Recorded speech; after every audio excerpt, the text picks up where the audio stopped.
In a small town, every complaint filed about a plumber's work was filed against Moore, who has a relatively small business. So, okay, in this small town, like every complaint about a plumber's work was against Moore. So I'm thinking like, if so people were like, if there was a bad review about a plumber, it was Moore, every single one of them. So there is good evidence that Moore is a good plumber or is a poor plumber who cannot be counted on to do a good job. So my conclusion, this is actually so relevant just to my life because I'm from a small town. Like, so there is good evidence that Moore is a poor plumber who cannot be counted and to do a good job. And our reasoning for that is because every complaint filed against a plumber is about him.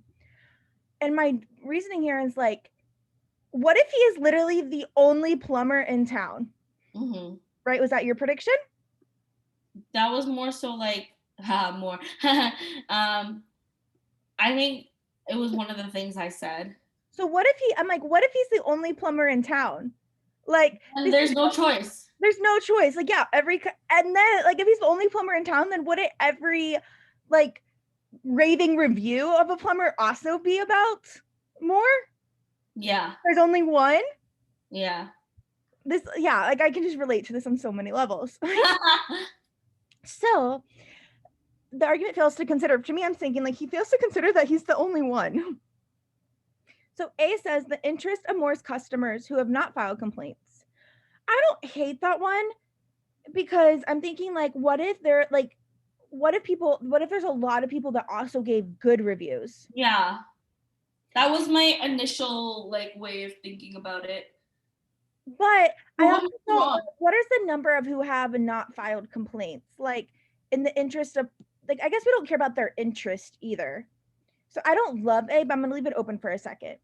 B says that there may be few of any other plumber. Okay, I see. As soon as I read B, I'm like, yes, because B would give us a bigger problem for our answer, for our conclusion, than A would. Like, just because other people like Moore, like, so that, but even if other people like Moore, there's still all these complaints. And what if it's 50-50? We're not saying that he could never do a good job in our conclusion. We're saying he cannot be counted on. And I'm like, okay, like, I don't want to go to a restaurant that only serves good food half the time, right? Like, we don't know. So A is not strong enough. And I'm like, yeah, I don't like that. I'm going to cross that off. C says whether Moore's business is too small to warrant the kind of general, like, no, it's not too, like, the size of the business doesn't matter. D says the number of complaints filed in Morristown about tradespeople other than plumbers. Like, we don't care. Like, you picked up on this and it was excellent. We don't care about other than plumbers. And then he says whether each person who was dissatisfied with Moore's work, like, we don't care if each person filed a complaint or not. That doesn't matter. And so that's why our answer choice is B.